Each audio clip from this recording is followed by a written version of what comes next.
Now, within a few decades of the fragmentation of that Frankish Empire under Charlemagne, a new and very serious threat appears in Western Europe, and that threat is the Vikings.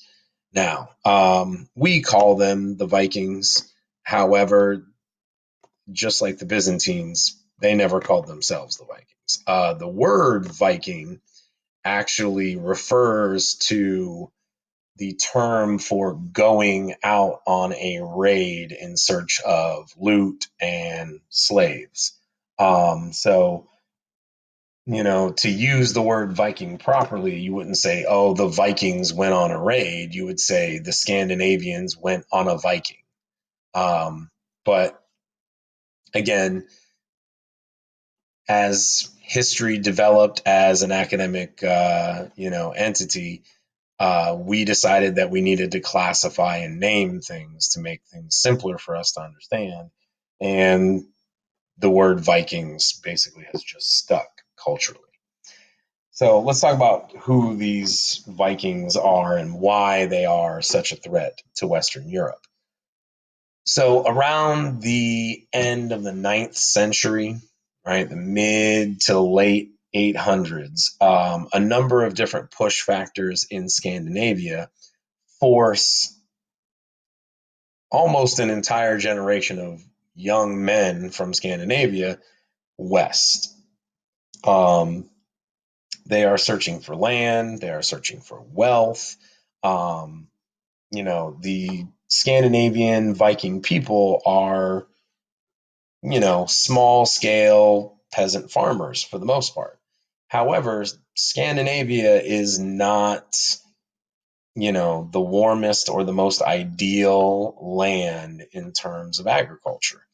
So population increases, geographical limitations push, like I said, a generation of young Scandinavian men outside of Scandinavia to find land and resources. And I want to say, I'm dying with the dates. I want to say 868, but I'm pretty sure that that's wrong. The first Viking raid lands on the coast of England, and they raid several monasteries in and around the town of Lindisfarne.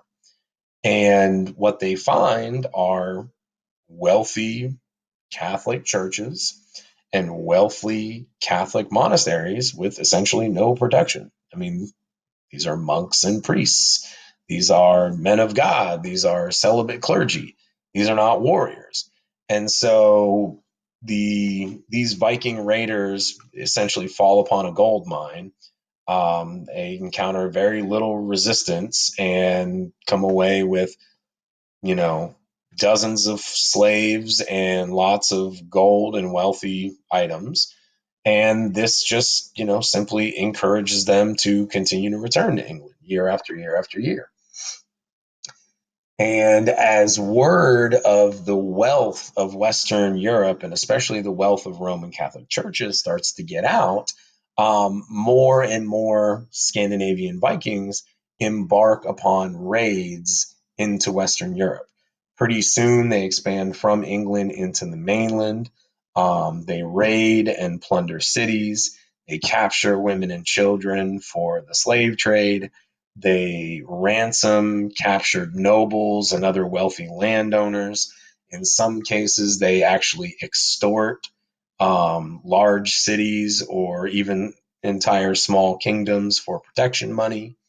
Um, and so, over the next 150 to 200-year period, um, most people in Western Europe, especially along the coast, live in kind of this, I don't want to say constant, but this uneasy fear of Viking raid, because there is no way to know when and where the Vikings will come from. They do not follow any, set patterns. This is not the Indian Ocean where there's reliable, predictable monsoons that would bring them during the summer and take them away during the winter. Not to mention the fact, but the Vikings themselves are expert seagoers, and they have made several very important innovations in sea travel that allow them to be fast, mobile attackers. The Viking ship, known as the Nar, which is Scandinavian for dragon boat, the way in which it's constructed allows it to have a very wide bottom, or a wide berth, as we call it, and a very shallow draft, meaning that the keel of the boat, that bottom spine of the boat, does not sit very far underwater. And what this does is this provides a very stable platform for open sea travel. But because of the shallow draft, it also allows the Vikings to sail up shallower bodies of water like rivers. So even if you lived miles and miles away from the coast, you were not safe from Viking attack because the Vikings could appear essentially anywhere at any time. So, for the next 150 to 200 years, the Vikings kind of terrorize Europe at will. And eventually, a number of factors bring an end to the Viking raids. The development of feudalism and kind of more powerful states in Europe starts to slow down the profitability of raids. The Vikings also expand beyond Europe. They sail west and colonize Greenland and Iceland. Some Vikings even make it as far as North America. The earliest confirmed settlement in North America by someone from the Eurasian continent is the Viking settlement in Newfoundland, Canada. Now, some Vikings, however, realize that the best way to, kind of bring an end to this Viking raid is by actually just giving the Vikings what they came in search for in the first place, which is land, which is something that is in scarce supply in Scandinavia. So, in many cases, rulers of European states in both Eastern and Western Europe simply pay off the Vikings and give them land on which to settle, and essentially basically return to their agricultural way of life. So this map kind of gives you an idea of the scope of these Viking raids. And again, I mean, this is nearly a 200-year period in which the Vikings come pouring out of Scandinavia. I mean, you can see on the left that they use the numerous rivers in Eastern Europe to raid the lands of the Slavic peoples. They raid the Rus in the Ukraine. They also make it to the Black Sea and encounter the Byzantines at Constantinople. There's a very famous Byzantine legend. I mean, I don't want to call it a legend because there's some historical proof of the Byzantines creating a essentially special forces team of Viking mercenaries that essentially they would like unleash into battle because no one in that part of the world had ever seen warriors that physically big and of that kind of level of crazy, I guess you could call. And these were known as the berserkers. But in Western Europe, saw just as much penetration by the Vikings. I mean, it started with the British Isles, but quickly moved into modern day France, the Iberian Peninsula. Vikings raided Muslim cities just as much as Christian cities. Some Vikings even rounded Spain and made it into the Mediterranean. There was an attempted Viking raid on Rome at one point, but it was, pretty quickly defeated. So essentially you have 200 years of, like I said, this constant uneasy fear all over Western Europe. So this is a diorama model of a Viking Nar, and from the picture you can see that, I mean, this is a pretty innovative craft for the level of technology that existed in Western Europe at the time. You can see that there's a wide deck, a wide berth with a very flat bottom, which allowed for stability in the open ocean. But you can also see that, the draft of the boat is very shallow, allowing it to navigate rivers. The Vikings also implemented large crews of oarmen so that they could travel up and down rivers without the aid of the wind and sails. Now, another aspect of Western European life and culture is the development of feudalism. And feudalism is an economic and a political system that develops, everywhere around the world at some point in history. You see it in Japan, as we talked about in the last unit. You see it in China at certain periods. You see it in Russia. You see it in, Europe. You see it in some places in sub-Saharan Africa.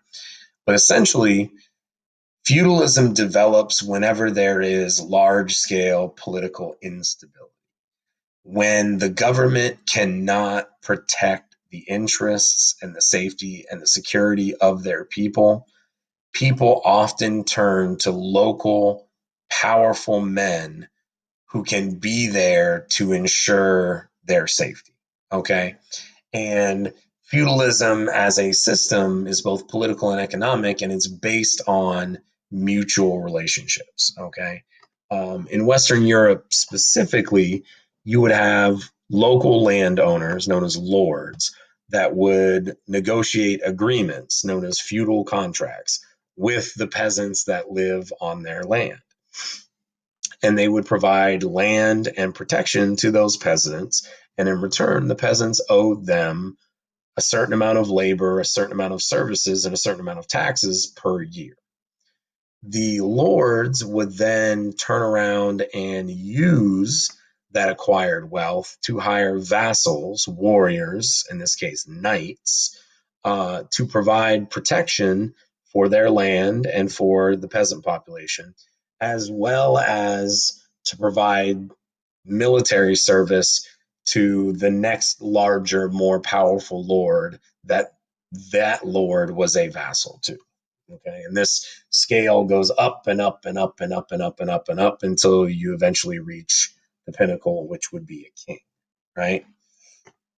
So one of the side effects of the development of feudalism, especially in the Viking Age, was the creation of what's known as the manor system. And a manor just simply describes a large territory, a large piece of land owned by a local lord with a centralized castle or fortification. And that centralized castle or fortification is surrounded on all sides by villages, towns, farmland. And the peasants work that land for the lord per their feudal contract. And in times of trouble or in times of attack, they would seek safety inside the manor walls.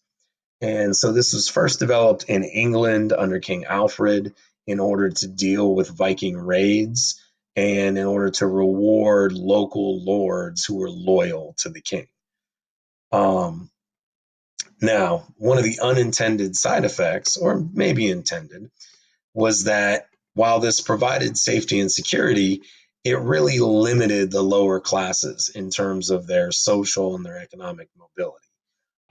They weren't slaves, but they were contractually tied to that lord and to that specific piece of land, usually for generations. If you were born on a lord's land, you were essentially born into his service, and someone had to die or something massively tragic had to happen in order for that feudal contract to be broken. Now, feudalism does eventually fall out of favor after the Crusades, and you see the rise of centralized early modern states like France, like Britain, like Spain, like Poland. Okay, but this system sustained Europe and its people for several hundred years until unity could be brought back in some way, shape, or form. Right. So this diagram gives you an idea of kind of what a medieval manor would look like. Right. Central castle surrounded on all sides by farmland, right? Peasant villages, all of the necessary elements to kind of sustain both the lord and the